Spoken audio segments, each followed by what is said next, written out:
conversation. The Nigel Farage Show. Mr. Nigel Farage.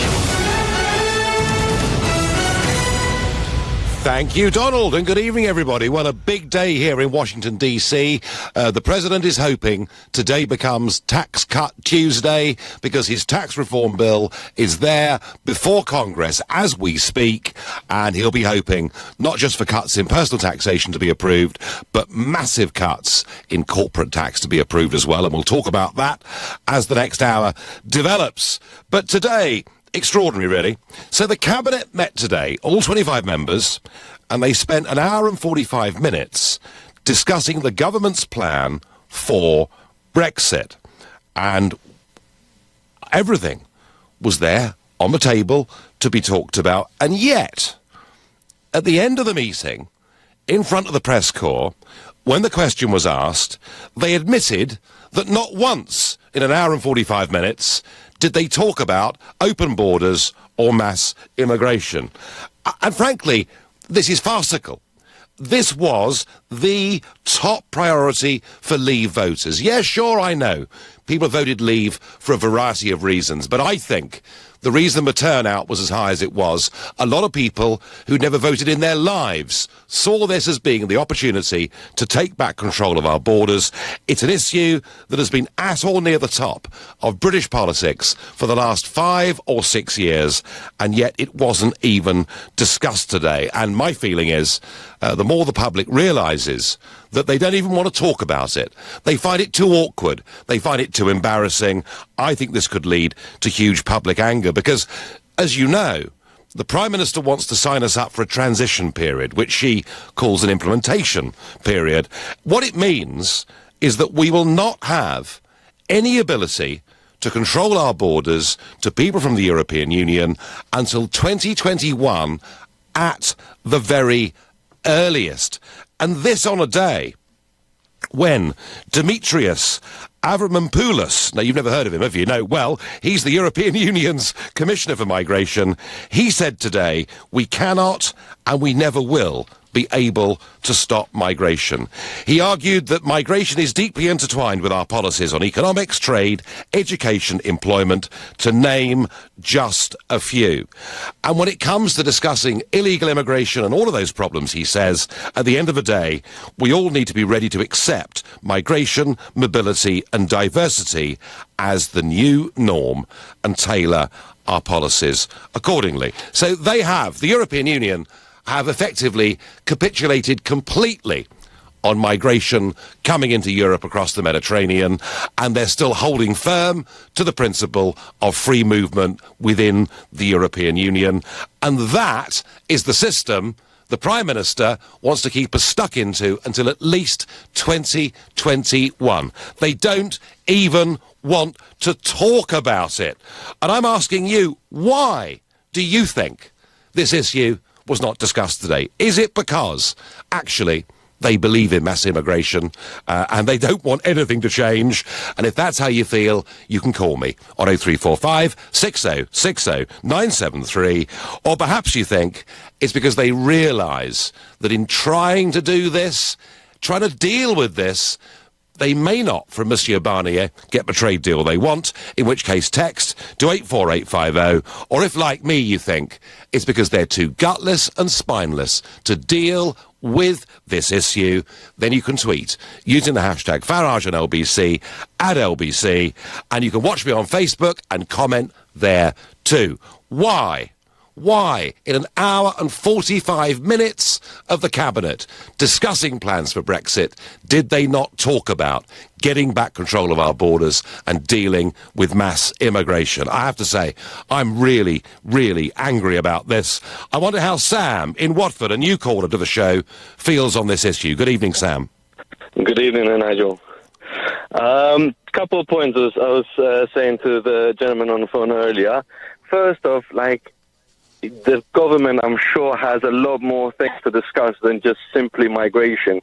They've discussed migration to non-stop, literally since this whole thing started. It was just migration. The majority of the people just literally voted because of migration discussions and conversations and what you were saying during the whole referendum.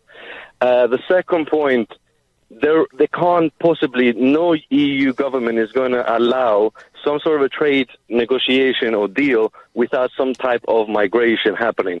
And also, migration has been happening non-stop since pretty much the whole planet was,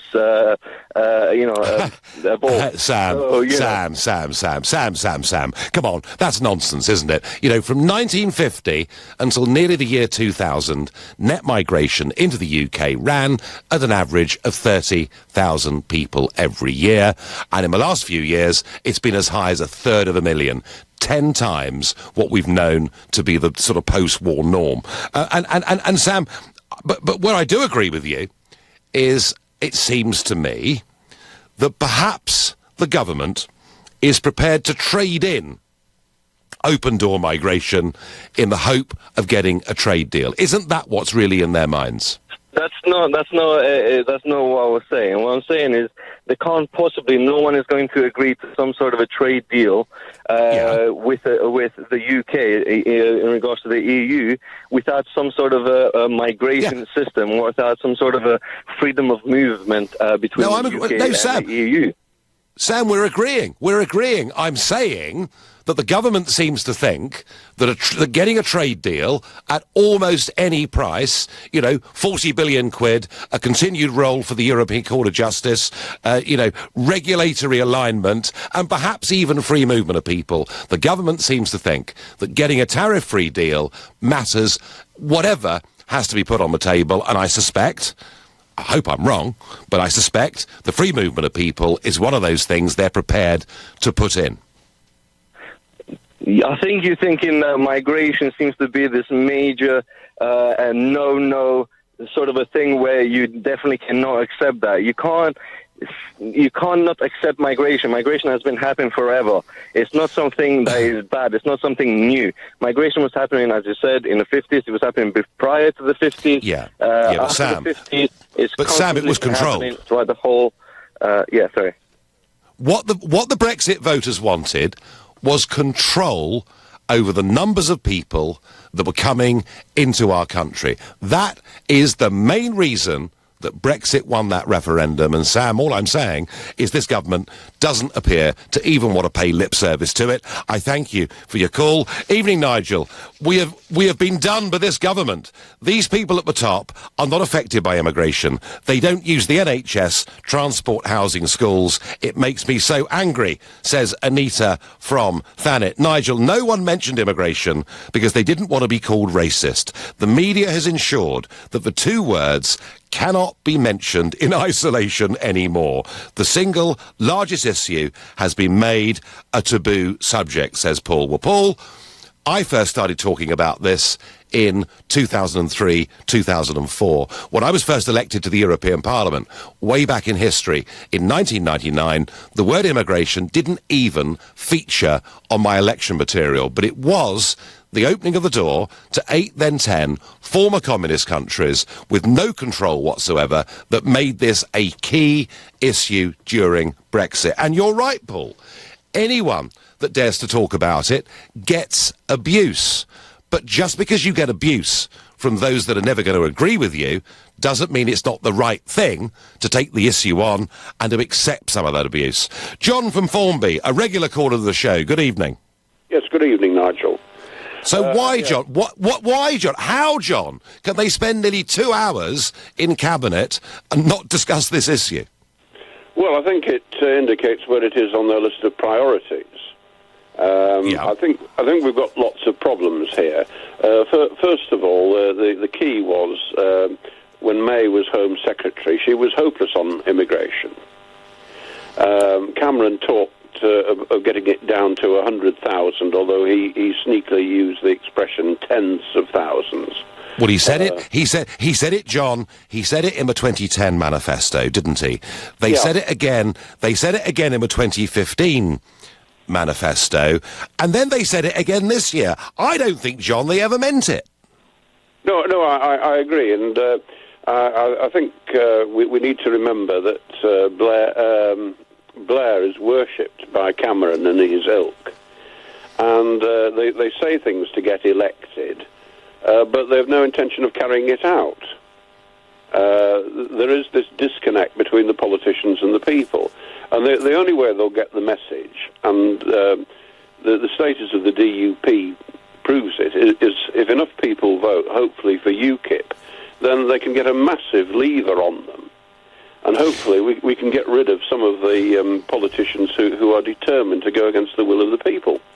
Do you think, John, if UKIP was stronger in the polls right now than it currently is, that would put more pressure on the government on this issue of open-door immigration? Oh, and undeniably. I think you used the expression that this issue has been kicked into the long grass. Well, if UKIP start to pick up, then the ball will be very quickly retrieved from the long grass.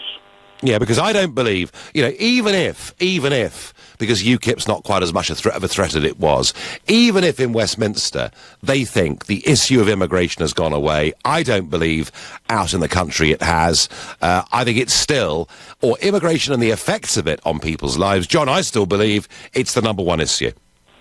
Undoubtedly. Why should anything change? The more May continues to mishandle Brexit, one is wondering what was the point of the referendum? Well, quite. That's John, that increasingly, I think, is what people are going to say. I thank you for your call. On Twitter, I get, free movement of people is good for everyone and the economy, just not good for racists like you. Stop trying to convince simple minds foreigners are bad. And that tweet sums up the level of this argument. That those of us that argue for controlled immigration, whereby we control the quantity and, yes, the quality in terms of whether people have got criminal records, whether they can speak the language, whether they've got skills and trades to bring to the country that will benefit society, the counter-argument is to scream, you're all racist. Well, let me tell you, whoever sent that tweet, you are in a very, very small minority, because what polling shows is that 3/4+ of our population want sensible immigration controls, and the Brexit vote was about doing that, and right now, frankly, the politicians are simply ignoring it. Seamus is calling from Watford. Good evening. Good evening, Nigel. Good evening. So, why, Seamus? Why? Basically, and this is only my view and my opinion, but I think the Conservative Party are, in essence, in the main, a pro-EU loving liberal multiculturalists. They just don't even want to address the subject. In fact, they want to work to the contrary and allow it to. It's like a contagion. Just let it happen and happen and happen until we've got no voice whatsoever. But Seamus, at every election, whether it's Cameron or May, at every election, they stand up and say, we're the party that believes in controlled immigration. We will reduce it to tens of thousands every year. I mean, are they simply lying to us? They are absolutely lying. I mean, I kept an election address from 2010 from Cameron saying he was definitely, without a shadow of a doubt, going to bring mass immigration down to tens of thousands. And that must have been sent out to every person in the country. It's just pure lies. I mean, but they've had 3 politicians over the yesteryears, if you like, Winston Churchill, Sir Cyril Osborne, and a man called John Enoch Powell, that talked about, controlling mass immigration. They didn't do it then, and they're certainly not going to do it now. And do you think, Seamus, I mean, clearly, during the referendum, it was a massive bone of contention, hugely debated, and a motivator in terms of how people voted, probably on both sides of the argument. Given they won't even talk about it in Westminster, do you think it's gone away as an issue out there in Watford and elsewhere? I don't think it has, to be honest. However, what they've done by not talking about it, they've they've turned the heat down on it. But if you suddenly talk about it, like you're talking about it tonight, they're going to, crack down like wildfire on someone. In essence, to subdue and subjugate debate. And that is what is so frustrating. Seamus, you sound pretty hacked off with our political leaders. Absolutely, and I don't know which way to turn, Nigel. There we go. Yeah. Seamus, there are millions of you. I know it. Thank you. On Facebook, Katie says, because Leave voters were promised something that is impossible to deliver. No, Katie, it's absolutely possible to deliver this. There are 200 countries in the world who control who comes to live, work and settle there. That is what normal countries do, and that is what us Brexiteers want the United Kingdom to be, and it's perfectly possible. It just needs a government with the guts to do it. And if they can't even discuss it in Cabinet, doesn't seem there's an awful lot of hope. Sam says, cynically, because they have already sorted out the deal with the EU. Well, Sam, I am increasingly thinking that they're prepared to sacrifice almost anything to get a tariff-free deal, and that may well include the free movement of people, because the earliest this can be addressed is 2021, and I say that is the earliest. I like free movement of people.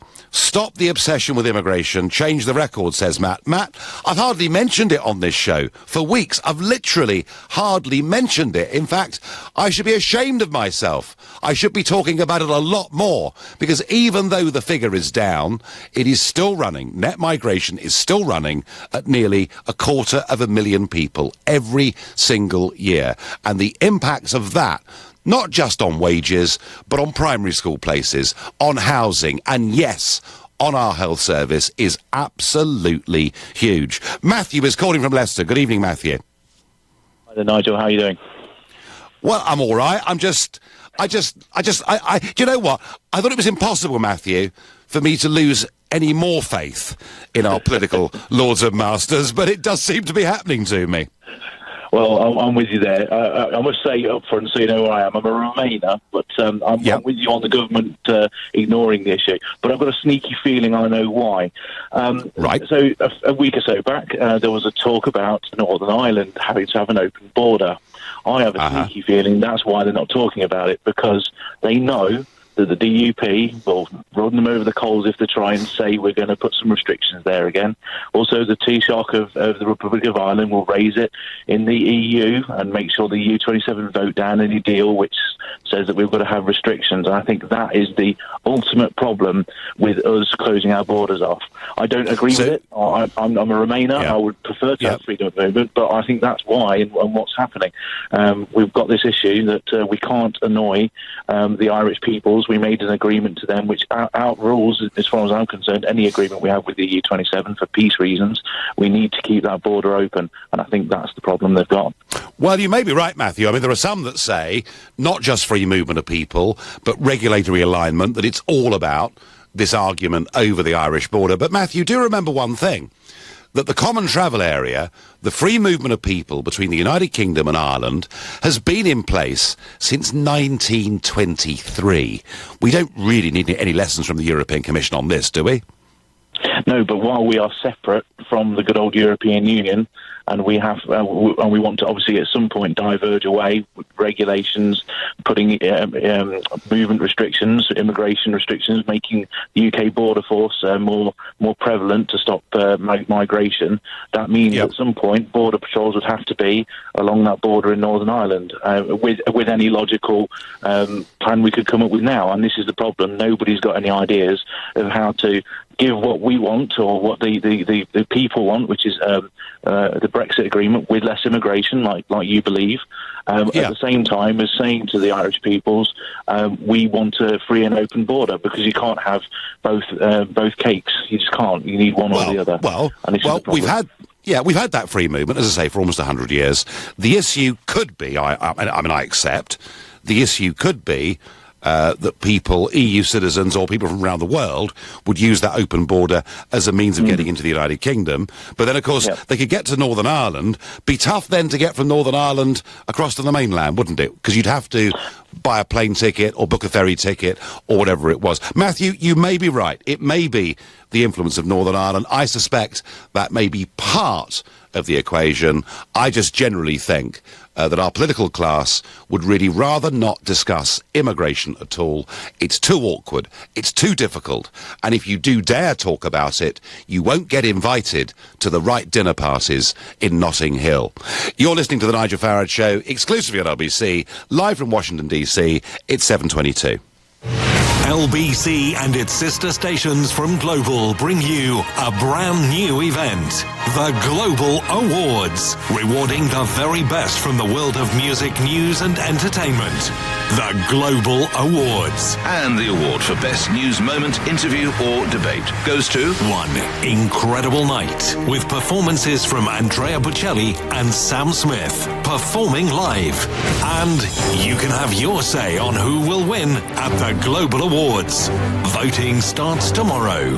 To vote, download the Global Player app or go to lbc.co.uk. March the 1st, 2018. The Global Awards. It's coming. Today at Tesco, get crates of Budweiser, Corona and Coors for just £9. Everyone's welcome at Tesco. Selected stores excluding Express while stocks last. 18 plus ends 24th of December. Crikey, the boiler's gone again. Cold showers. Oh, I'll have to get someone round and tidy up and get better biscuits. I've only got malted milk. I can't have no shower. I've got Zumba on Wednesday. Relax. Relax. It's Trust a Trader. Bloomin' lovely tradespeople who do the job right. You pop in your postcode and find great tradespeople right on your doorstep. Oh, he's here. Get the party rings out. Visit trustatrader.com. Trustatrader.com. Your company's image is everything. So why present your clients poorly bound documents with budget covers to save a few pounds when a quality wire binding machine starts from just £299 with single source binding? We supply fast, high-quality wire document binding machines and premium supplies, and we're so confident you'll love our easy-to-use machines that we're offering a free, no-obligation one-week trial. For your free machine trial, just visit single-source.co.uk. I'm there as she's rushed down the corridor of A&E. Her blooded hands are hanging limp from the side of the hospital bed. She desperately needs a transfusion. She keeps asking for her fiancé. We turn the corner, and I'm here, finally, in the snack aisle. I pick up a selection of crisps before realising that I forgot the potatoes. Back to the fruit and veg aisle it is then. As a blood donor, you can save someone's life while going about yours. Register at blood.co.uk. Jack here has got Kev on the phone. As a PlusNet customer, he has lots of friendly people that have his back. Say hi, Kev. Hi, Kev.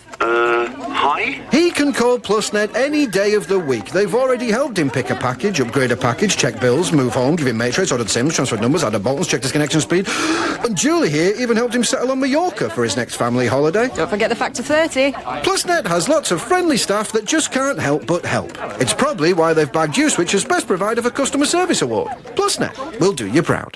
This is LBC, the Nigel Farage Show. Live from Washington, call 0345 6060 973. Text 84850. Tweet at LBC using the hashtag Farage on LBC. How can the Cabinet spend an hour and 45 minutes discussing Brexit and their plans for the future and not even discuss mass immigration into the UK from people with European Union passports? I mean, is it that they don't think it's a priority anymore? Well, I tell you what, it was a pretty big priority for 17.4 million people, because the biggest single issue that motivated people to go out and vote for Brexit was that part of getting back control of our country was taking back our borders and us deciding who comes to live, work and settle in our country. And yet they don't want to talk about it. Governments love mass immigration because it's a lazy way of boosting GDP and growth targets, I get on Twitter. Well, the GDP argument has been made to me time and again over the years, but GDP going up because population goes up does not mean GDP per head, per capita, goes up. Not one bit. Jamie said, what's good about immigration is that after March 2019, Britain can take full control of who enters our country. No, Jamie. We can't do that after 2019 because the Prime Minister is signing us up to a transition deal which, to quote the Chancellor of the Exchequer, will mean the status quo will be maintained. So it isn't going to happen in 2019. Patrick says no good brushing immigration under the carpet because somebody will trip and fall, and it could be the Tories.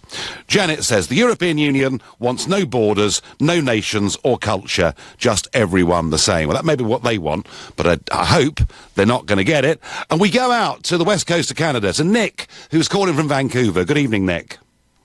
Hi, Nigel. As an immigrant myself, very good. Qualified.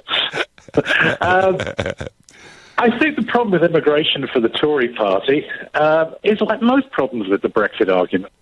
The thing, looking on the outside, looking in, immigrants are massively useful for your economy. And the British economy has essentially just got used to the idea that you don't have to train anybody. You don't really have to do a proper job of running your school, your technical colleges. You can just ship in very, very well qualified, very nice, very hardworking. Now, let's be honest. You know, my mum's nursing home is completely run by girls from Poland. They're bloody great. They really are. They're the best workers they've ever had at that nursing home. They come to Britain to work. You're getting the best of the best with immigrants. They come, you know, the lazy ones that sit on their couch eating cheese doodles stay back in Poland. The ones that the Britain gets, like the immigrants that Canada gets, are the ones that want to work. And so the British economy is completely dependent on it. It has been for decades now. And no one really wants to to ask the tough question of the British public, how much do you want to pay for your immigration policy? How much do you want to pay for your free market control? How much do you want to pay for Brexit? Well, certainly, Nick. I don't think anyone really wants to have that conversation. Certainly, Nick. The big employers have been the strongest advocates for free movement and for big net migration numbers, because for them, and much of what you say is true, many of the people that come work very hard and are very good. There's no question about that. Not all. You know, we get some bad people too, but we do get a lot of good people. But, of course, it's suited the big employers, Nick, because it's kept wages on the floor. That's been the effect of it, hasn't it? And the other thing I'm struck by the sheer amount of unskilled labour that's come into Britain, is it's also done nothing to help boost our already very weak productivity levels. So I do understand that big business wants this. But, Nick, you can't... So, yeah, wages would go up. And if you remember, during the referendum, you know, when the Remain campaign were asked, well, wouldn't the Leave policy lead to higher wages? They had to admit yes. So there is a price that employers would pay. But, Nick, isn't this about the democratic will of the people being respected by the government? Well, that's the thing, Nigel. I think, you know what? I think if the people of Britain, you know, at least the Leave side of it, the Conservative side of it, you know, we're clearly saying to the Tories, because it's just a Leave problem. It's not really a Remain problem. But on the Remain side, everyone thinks it's going to cost a fortune, and that's just all there is to it. But on the Leave side, there has to be an acceptance that this will be painful, and I think the problem for May and her cabinet, and it'll be the same problem for Johnson and Gove or anybody else, is how much are the British people prepared to pay for their independence? It's going to be, I think it's going to be catastrophically painful. Nick, maybe that's worthwhile. Nick, I know. Nick, right or wrong, Nick? Right or wrong, Nick? It's what people voted for, and we did have this argument. We voted to take back control of our country and its borders, and we're not getting it. And even if you're right, even if it cost us, I think that's still what people would want. You're listening to the Nigel Farage Show, exclusive in LBC, live from Washington. It's 7:30, and time for the news with Moira Alderson. The ex-boyfriend of reality television star Fern McCann has been jailed for 20 years for spraying acid over a packed nightclub in East London. The judge at Wood Green Crown Court described Arthur Collins as an accomplished and calculated liar who'd shown not the slightest remorse. Police believe they foiled a Christmas terror plot following the arrests of 4 men in early morning raids. A bomb bomb squad was called to an address in Chesterfield. 3 other men were detained in Sheffield. Engineers have discovered a leak on Britain's largest ever warship, the HMS Queen Elizabeth. The £3.1 billion aircraft carrier was officially launched just over 2 weeks ago by the Queen. LBC weather, heavy rain for much of western Scotland tonight, cloudy and mild for most other places, colder in the southeast, an overnight low of 6 degrees.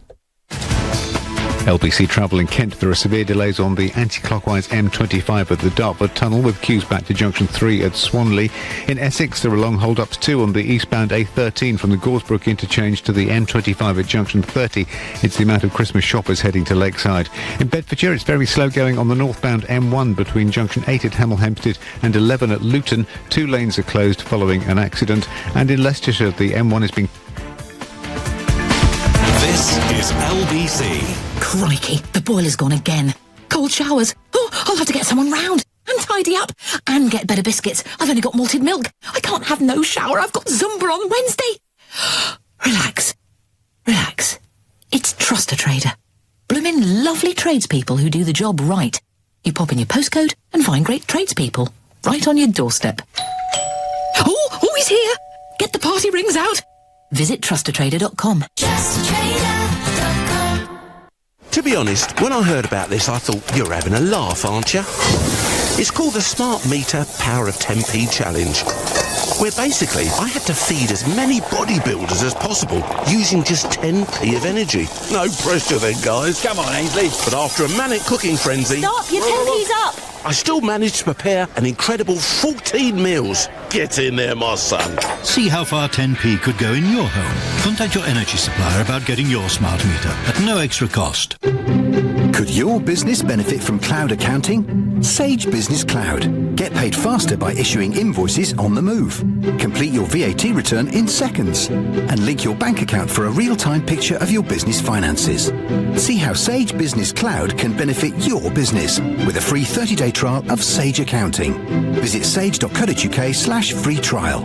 Sage Business Cloud. Helping you manage everything from money to people. Be Sage. Build on. Is your company innovative, successful, or rapidly growing? If so, it's likely that you'll be carrying out all sorts of research and development, even if you don't think of it as such. Contact Barnes Rofe to find out if you qualify for an R&D tax credit claim. We'll help you make a claim and obtain a refund of the correct amount of tax for you. Sound interesting? Visit barnesrofe.com. Barnes Rofe. Clever accountants for business. I'm there as she's rushed down the corridor of A&E. Her blooded hands are hanging limp from the side of the hospital bed. She desperately needs a transfusion. She keeps asking for her fiancé. We turn the corner, and I'm here, finally, in the snack aisle. I pick up a selection of crisps before realising that I forgot the potatoes. Back to the fruit and veg aisle it is then. As a blood donor, you can save someone's life while going about yours. Register at blood.co.uk. The Nigel Farage Show, live from Washington, only on LBC. I said earlier it was a big day in Washington, Trump's tax reform, and we've got some breaking news from Capitol Hill. And joining me is Simon Marks, LBC's USA correspondent. What's the news? Big news indeed for Donald Trump. Certainly very welcome news for the White House. By a vote of 227 to 203 within the last couple of minutes, the House of Representatives has passed Donald Trump's tax cut. $1.5 trillion in tax cuts that the president is planning to pass on to business and also to individuals here in the United States in what he argues will be an effort to assist the economic recovery that he, of course, claims is already well underway here. What happens next, Nigel, as you know, is that this all goes to the US Senate. Yeah. They will have to vote on this. Going to see a much smaller majority for the tax cuts in the Senate, but it looks as though the Republicans just about have the votes there after a couple of wavering Republicans said that they were in in fact going to vote in favour of this bill, and so the stage on the face of it is set for Donald Trump to get to sign this legislation into law before Christmas, which is something that he had pledged to the American public that he was going to do. And this is going to be, I think, something that not only the White House welcomes on its merits, because President Trump really wants to see these tax cuts go ahead, but it's also going to be something that they welcome because, honestly, after the end of this year, going forward into 2018, the legislative outlook for Donald Trump is very opaque, much more murky, and it's unclear just how much more legislation he will be able to get through Capitol Hill. Because, of course, they have the midterms here in America. Correct. So in November next year, there'll be a lot of seats up for the Senate. Absolutely. One third of the Senate, the entire House of Representatives. It is, believe it or not, election year next year, again in the United States, not for the presidency, but for Congress, and so members of Congress will be very anxious about their own re-election battles. Now, whatever the consequences of this tax cut for the deficit, needless to say, these are the biggest tax cuts in America for 30 years? Yes, this is a substantial tax cut that President Trump says is going to benefit grassroots supporters of his, middle-class voters all over the country, and certainly business owners, because you're going to see a dramatic reduction in the rates of corporate tax, corporation tax as you call it in the UK. There is, though, a very big question about all of this. As you intimated, there are projections that this is going to swell the deficit. The White House says you don't have to worry about that because trickle-down economics will create jobs, will create opportunity, and help advance the cause of the quest for prosperity here in the United States.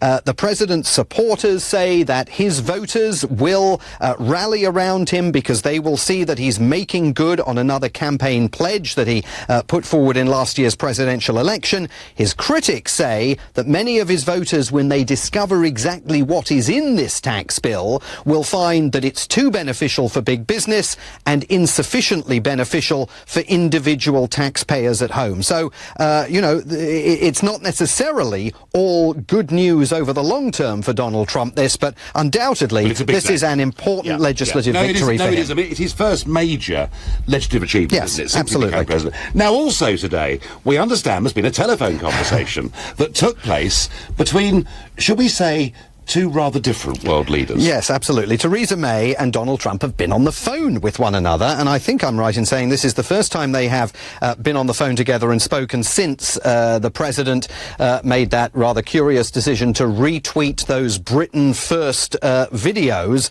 that, of course, Theresa May and the government back in London became so exercised over. There are two versions of what happened in the call. They're actually remarkably similar, one coming from Downing Street, the other one, again, within the last few minutes while we were listening to the news headlines being put out by the White House. They exchanged Christmas pleasantries, we're told. The Prime Minister offered her condolences over yesterday's train disaster out in Washington State. They discussed next steps in forging peace in the Middle East. This, of course, the first time they've spoken since Donald Trump formally recognized Jerusalem as the capital of Israel. Both leaders emphasized the urgency of addressing the humanitarian crisis in Yemen.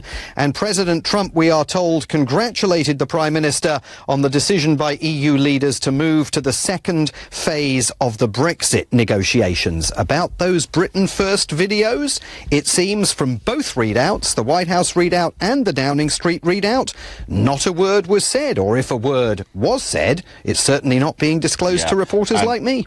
Interestingly, the two leaders of Britain First, their Twitter accounts were suspended yesterday, and quite a big purge by Twitter on what they thought are those peddling hate. I was also told earlier that the Prime Minister and the President agreed on the importance of a swift post-Brexit bilateral deal. The difficulty with that is, I think with Brexit, Trump thought we could sign this up within a few months. But of course, with the transition deal that the Prime Minister's now agreed to, it would be at least 2022 now before any bilateral trade deal could happen between the two countries. And it's interesting that the only reference to that part of the conversation comes in the Downing Street readout of the call. There's no mention made of it in the White House readout of the call. President Trump, as you know better than anyone, before the inauguration, intimated that he was ready to at least begin the conversation about a post-Brexit trade deal. But definitely the US government has has realised that this is going to be a much more complex task than perhaps he at the time realised before the inauguration. Interesting that it's Downing Street that's saying they've agreed on the importance of a swift trade deal, not the White House. No, I think the Americans have given up on it. Because I think if you say to the President, this can't happen until midway through your second term, it kind of stops being a priority. Any thoughts on the timing of this phone call? Well, I mean, the timing's interesting because it is pre-Christmas, and perhaps it indicates on the part of the Prime Minister some sort of desire to improve the relationship, make up for the strains in the relationship that existed prior as a result of the Britain First retweeting.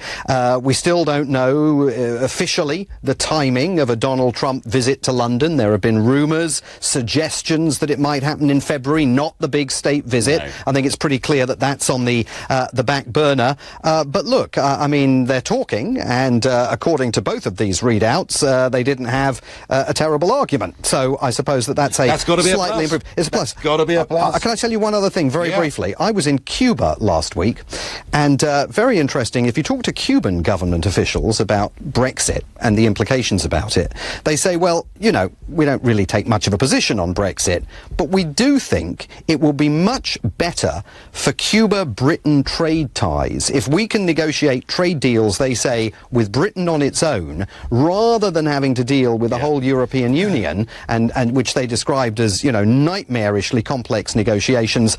At least on the island of Cuba, they seem to be quite in favour of a bilateral deal. Nice to hear somebody in the world who thinks Brexit could be a good idea. And Simon, never a dull day in Washington.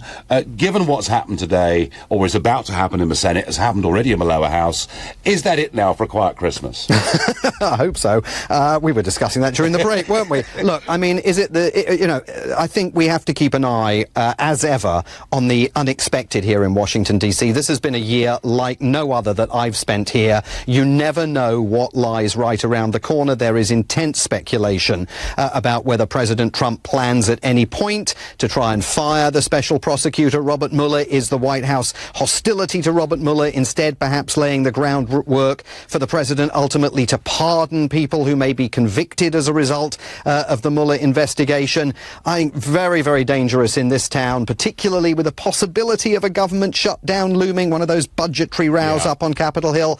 You can't rule out the possibility of a busy Christmas, but I am desperately hoping for a quiet one. Well, one thing that won't close for Christmas, of course, is the president's Twitter account. Exactly. So, as you say, we never know. Simon Marks, thank you very much indeed Nigel, for joining me. Simon Marks there, LBC's USA correspondent. Back to the British Cabinet. An hour and 45 minutes of meetings. No discussion of immigration at all during that time. They clearly either don't think it's a priority or they're too scared to even talk about it. I wonder what James, who's calling from Barnes, makes of the complete no-show of immigration at the Cabinet meeting. Nigel, you seem a bit you sound a bit desperate in your your preaching today, in as much as that now that it's been shown by nearly every single major economic brain that this is a ludicrous thing to do. So now your default is immigration. Are we talking about sort of black, Asian, Chinese? Who are we talking about, Nigel? No, James, we're talking about EU migration. The British government can control non-EU migration. Now, it's a perfectly fair criticism to say we did it very badly, and particularly Theresa May, 6 years as Home Secretary, did it disastrously. But we do at least have control over that. What we don't have control over are the numbers of people who come to our country who've got EU passports, and that is what voters in the referendum were asking for. And anybody, any commentator, writer, radio talk show host who tries to pretend that the Brexit vote was about black people versus white people is completely missing the point. Can I make a point? Yeah. No, I was just going to say that, and to give you your due, sir, I heard you actually say this, that, you know, the will of the people, which is said ad infinitum, the Brexit referendum, as you well know, was purely consultative. It was not set down in the statute that it had to become law under any stretch of the imagination. And the whole problem with all of this is you, really, because Mr. Cameron, as you know, only had this referendum to get the people that were voting for you, which is what he did.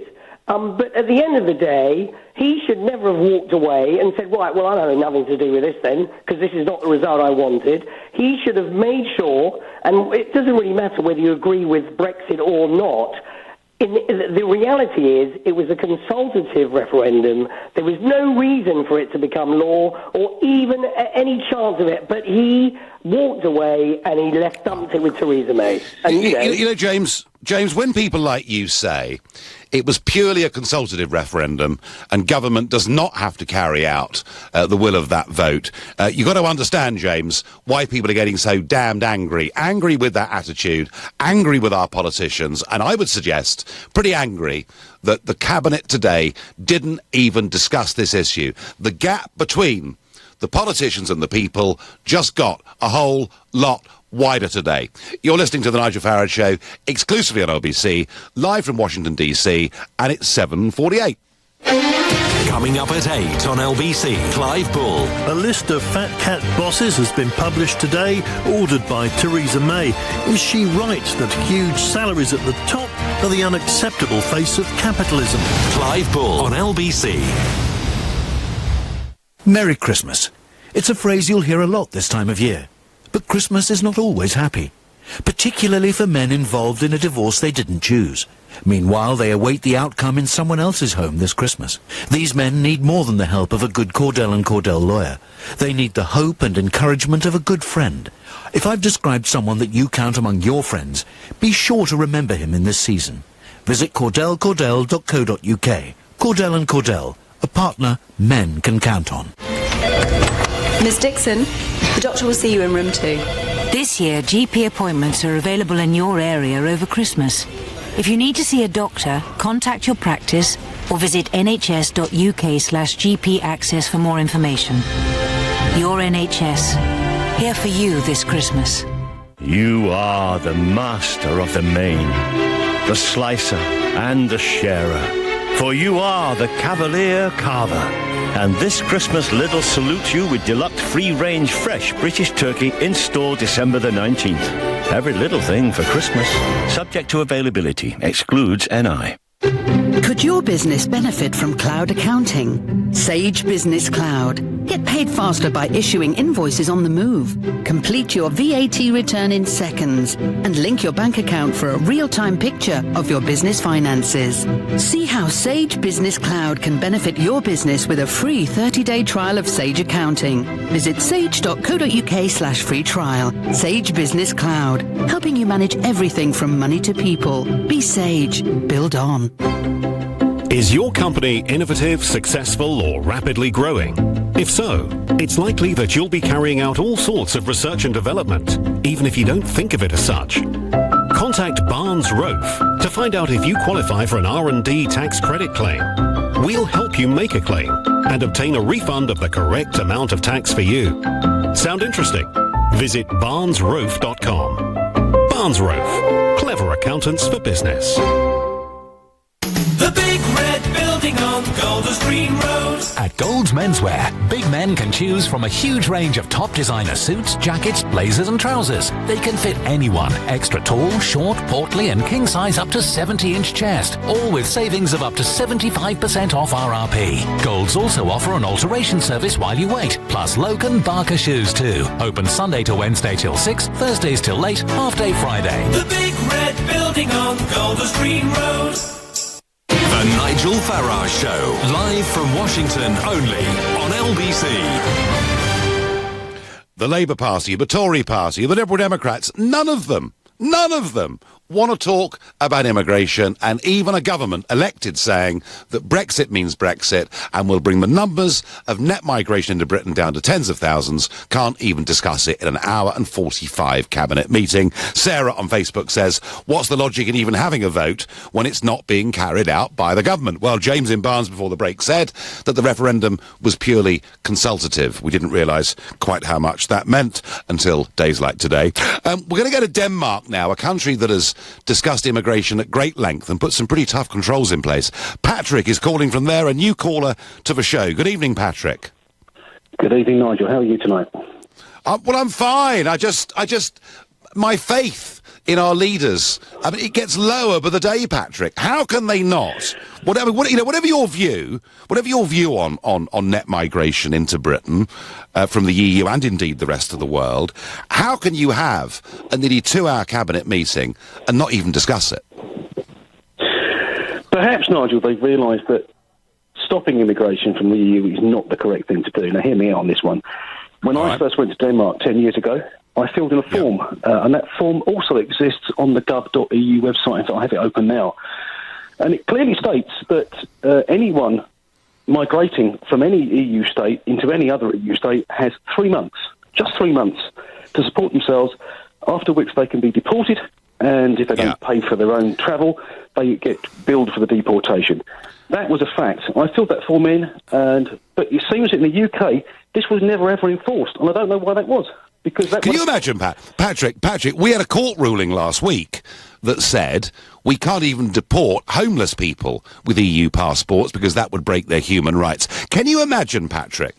Can you imagine what would happen if government officers went and knocked on the door of a flat somewhere in London and said to somebody who'd come from, let's say, Denmark, sorry, son, you've now been here over 90 days, you haven't got a job, in the back of the van, please, we're deporting you back through Dover. Can you imagine the hue and cry if anyone even attempted to do it? So what you've got here, Patrick, is theory and practice. In theory, if somebody after 3 months hasn't got a job, they can be asked to leave. But in practice, it's impossible.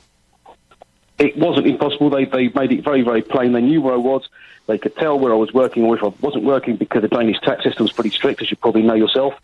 Yeah. They would have moved me on, and they made it very, very clear that would be the case. I think that the whole process of the Brexit vote was wrong. They should have looked into the implications before the vote went ahead, rather than afterwards, cause and effect before you go to the voting system, because I don't think people knew what they were voting for, and I think certainly some people who voted for Brexit are now too ashamed to admit they didn't actually know what they were voting for. I mean, it was a single vote in or out. The customs union should have been there, and also the single market should also have been included within that vote. It should have been a 3 or 4 question vote, at least, minimum.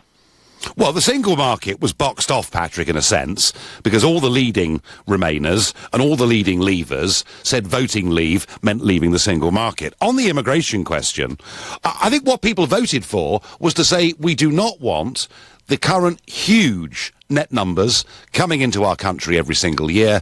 We want to return to a sense of post-war normality that we had for a 60-year period, and that basically work pretty well in our country. And you may be right, by the way, when you say that most of the cabinet probably do think that free movement of people within Europe is a good thing. I suspect they do think, as a majority, that. But what they're not doing, Patrick, is they're not addressing what was one of the key reasons, right or wrong, that people voted to leave. And I think that gives us, frankly, once again, quite a big democratic deficit.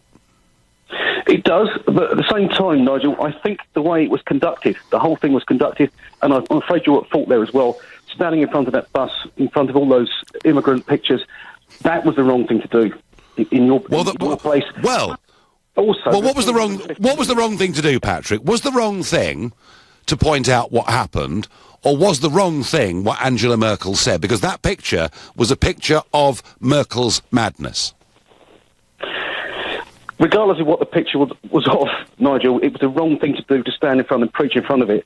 I mean, do those people have any right to their pictures being used on that bus, being used on numerous stations globally? I don't know. Patrick, I mean, come on.